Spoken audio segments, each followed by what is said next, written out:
Hello everyone, Storm 101 here. Today we'll be talking about the severe weather potential that be going on across parts of Minnesota and Wisconsin for the rest of today. We also got some tropics to talk about.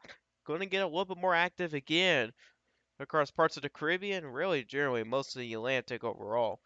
So we're going to get started with the storm prediction outlook here. We do have a slight risk for severe weather across parts of southeastern Minnesota, several Wisconsin, and northeastern Iowa. We currently have a cluster of thunderstorms ongoing up there as well, which we'll check that out in a moment. The tornado risk would be a low end 2% chance. If we do get a supercell that develops in that area, they may have a better chance to produce tornadoes. Damaging winds would probably be the main threat, and there could be some hail out there as well. But let's check out those storms right now. So what we got going on here is that we got multiple clusters. You got one right here. You got another big cluster right here. We got another cluster forming back further to the west. And all these storms are starting to move from west to east here. And I think these will start to turn up probably a little bit more to the southeast later on. But really, there's a lot of storms out there. And let me tell you, especially for the Minneapolis area, you guys could see some big time flooding very soon. But let's go over to this radar here. Move back further to the west. Minneapolis, you guys are getting some light to moderate rains here with some periods of heavy rain. You guys got hit by this cluster of thunderstorms earlier this morning, which there were some nice shelf cloud pictures up there. But also, these cluster of thunderstorms right here, these ones right here, have been going on for a long time. Actually, last night, I believe there were somewhere back here in South Dakota here, and these were strong to severe storms. They made their way all the way down here overnight. And unfortunately, there were some very strong winds with this. We have reports of wind gusts upward of 97 miles per hour. So these storms were producing winds close to 100 miles per hour back across parts of northeastern South Dakota, and I believe into parts of west central Minneapolis or Minnesota as well. So these storms did have a history of producing some significant winds, but right now they're not producing those significant winds anymore currently. However, probably the most aggressive storms will be further out to the east here across parts of west central, or actually I should say just central Wisconsin. And these storms here are starting to produce some stronger winds as well. So we check out the velocity here. You do see here some of these cluster storms in the upper levels are producing strong winds, especially for this cluster right here over Reed's Landing. See winds up there, probably about 3,000 feet up, and we're recording winds of 70 miles per hour. Sometimes those winds can get down to the surface. Actually, it's 4,500 feet up. But anyways, sometimes those winds could get down to the surface, but so far that hasn't really been the case with those storms there. It's been showing that signature for a while now. It's went from Minneapolis, which I haven't heard any 65 plus moderate wind gust reports out of that cluster of storms, which is some good news there. Meanwhile, for these storms here, these are a nasty cluster as well. I mean, could be some hail within some of these storms as well, so you kind of check out that. And you did see with the velocity here, they are producing some strong winds up there. We're getting winds to be recorded of some places 90 miles an hour. Wow, maybe a little bit contaminated though. But that's 9,100 feet up, so there's a good chance that's not going to get down to the surface with those winds being over 9,000 feet up. But you do still have that chance for some stronger winds, which hazards currently for 60 mile per hour winds. There was actually a wind gust of 63 miles per hour just an hour ago. Well, actually, not an hour ago, but 30 minutes ago. So these storms here do have a history of producing severe wind gusts as well. That'll probably get to the Green Bay area very soon here later today. Well, we'll have to watch these storms right here, see if they try to re-strengthen here. This is all caused by a cold pool on the backside here. And typically when you get a cold pool on the backside, those storms will likely continue to move to the southeast out ahead of that cold pool, and that can lead to some severe storms, like it happened already with that same cold pool. You do have some storms that stretch into southwestern part of Minnesota. Some of those are becoming severe. Quarter-size hail report coming out of there. I guess that's Tracy, Minnesota, as well. So these storms, well, the main threat with these storms would be damage to winds and maybe some hail as well. Some of these storms, and we also cannot rule out an isolated tornado. Oh yeah, check out the lightning with these storms. These are big time lightning producers. And really, with the storms with some of the best lightning or some of the most frequent lightning are usually some of the stronger storms here. Like we had that cluster out here, not a whole lot of lightning, but you do see some of these other cells here producing a crazy amount of lightning. So, yeah, these storms would be very frequent lightning storms as well. And here's what the environment looks like ahead of these storms. The surface-based cape won't be impressive. This is in the early morning hours. But the mixed layer here is kind of helping keeping these storms going here, which we do have mixed layer Cape values as high as 2,500 in some places. Downdraft Cape is also favorable for some damage winds for some of these storms as well.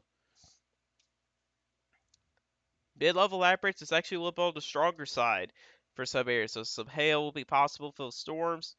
Low-level average is not existent there. Bulk shear. There's a lot of bulk shear out there, so that's keeping these storms a little bit more on the organized side as well. However, with the helicity, that's kind of keeping that tornado threat elevated with some of these storms. So we may have to watch for potential for some isolated tornadoes out there as well. I think that's pretty much it right there. So let's check out the HERB model very quickly here. The HERB model's done alright with these cluster thunderstorms. This is back in the 6Z run, so this is a little bit of an older run. But it does almost just about nails that cluster thunderstorms moving from Minneapolis earlier this morning. But it's not really showing that cluster thunderstorms out ahead that in central Wisconsin, so there's some downsides with this, but it's just a simulation.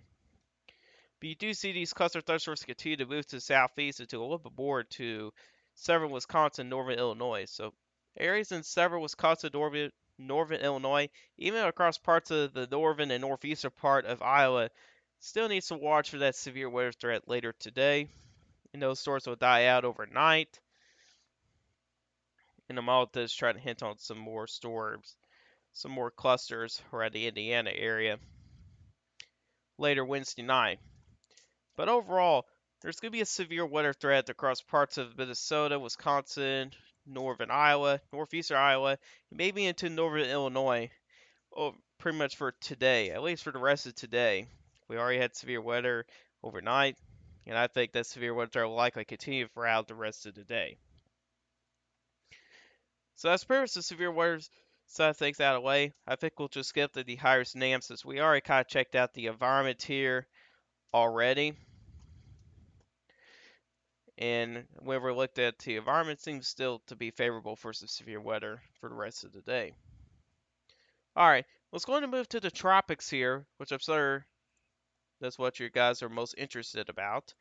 So we got 3 different areas to watch. We got, I believe that's Invest 98. I believe that's either 97L or 98L. I know this one here is either one as well. This is not named as the Invest, but I will pay attention to these 2 systems here. This one and this one here in the Western Caribbean. Especially for this one here. If there's going to be one that has the 13 United States right now than the others, it will have to be this system right here, which I just recently upgraded the probabilities. So let's check out for these ones. We got one back in the main development region. Currently has a low end 30% chance the next 5 days here. It'll go into some cooler water, so the chances for development will be a little bit lower in. But we'll see how that goes. But either way, that'll be a fish storm. And then you got this other disturbance further to the northwest, which has been going through those cold, cooler waters, but it has so far survived pretty well for those cooler waters. So this lake here will have a better chance of developing where it gets into some warmer waters. It might become a tropical depression later this week. But this is also looking to be a fish storm as well, so I'm not too worried about that system as well. But this could be your next named storm very soon as well. Has a 60% chance in the next 5 days. And of course, this one here more likely become a named storm as well. But let's check out these two systems here first where we do have the hurricane models available. So Invest 97L, this is back in the main development region. You do see here, this is a little bit on the disorganized side of things. Actually, no, this is not the main development region. I don't think. No. Nope, this is not the main development region. Okay. Never mind on that. This is the system further to the northwest here for the main development region. And you do see here, yeah, it's pretty disorganized right now. You do have some scattered convection around a broad area of low pressure. But when it gets to those warmer waters, it'll start to get better organized, and that's when we have that better chance for a tropical system here. Here's the tracks with the hurricane models. So far, the majority of them keep it as a fish storm. Here's some of the lesser Antilles right there, and Bermuda is right there. So, and right now, it's just looking to be a fish storm for now, although that could change here over the next several days. We've seen how this hurricane season has brought in many surprises. Here's the intensity guidance. I'll take this as a grain of salt for these models up here. Usually models when they're first out or the first couple runs out, usually they're always higher end, but then eventually later on they probably trend on the weaker side. So I'll say at least a tropical storm would be possible with this system, but I think a tropical depression could happen with this system. We'll see how it goes with Invest 97L over the next several days. Here's Invest 98L. This is in the main development region. This will be moving into some cooler waters here. And here's what the hurricane models have to say. And you can see we've got about half of them in a tropical depression, and you got the other half in the tropical storm. So there's still going to be some absurdities with this system here. But either way, this is also going to be a fish storm as well, although they may change later down the road. And you can see here with the hurricane models, no threat to land at this point. So not going to be too worried about with that system. Okay, and then last but not least, you got this system here in the Caribbean. We do not have the access to the hurricane models currently because the National Hurricane Center never named it as an invest, which I'm sure they'll do it probably as early as today. But we'll check out some of this. We'll check out the media guidance here. And you'll start to see this broad area low pressure right here into parts of the southern Caribbean. And you see there how it continues to move to the northeast. It'll be moving pretty slow. Moves a little bit over land and then moves over parts of the southeastern part of the Gulf of Mexico, or Mexico, I should say. But this is where things get interesting. When it gets into the southwestern part of the Gulf of Mexico, it'll still be moving slow, but you'll start to see this try to intensify here. So you'll start to see that as I continue to move here. And you see here how it creeps closer to southeastern Texas.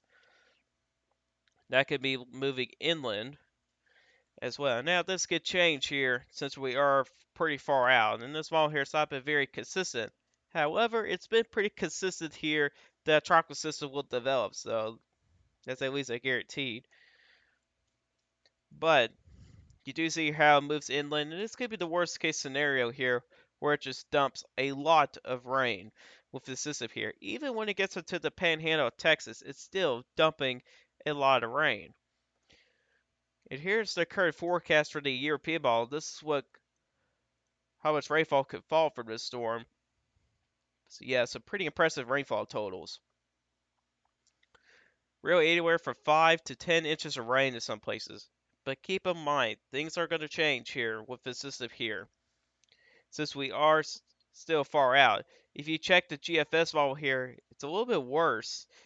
It kind of sticks around across several Texas, really at the same time here. This is where things we started to raise some questions here. There's going to be a cold front to the northwest here, so if the cold front may be a little bit faster or slower, this could make the system here kind of stick around across parts of Southern Texas, which is something we do not want. We want at least a faster system. So if we want a faster system here, it needs an opening right here to go a little faster and kind of go up along that cold front to the northeast. So there's still a lot of questions with the system here, but then again, we are still far out on the system. But you do see here at the GFS model that does show a tropical system in the Gulf of Mexico. Let's check out those winds there from the GFS, and this is sustained winds, and it's pretty much tropical storm winds here at that point. However, if we check out the European model, basically the same thing, but these models are typically underdone with tropical system strength, so these systems might be a little bit stronger than what they look, but we'll see what happens here over the next several days. But anybody that's watching this for southeastern Texas, maybe even to parts of Louisiana, or really generally anybody in the Gulf of Mexico here, definitely needs to watch the system here because it's definitely looking like that we can see another tropical system somewhere in the western part of the Gulf of Mexico.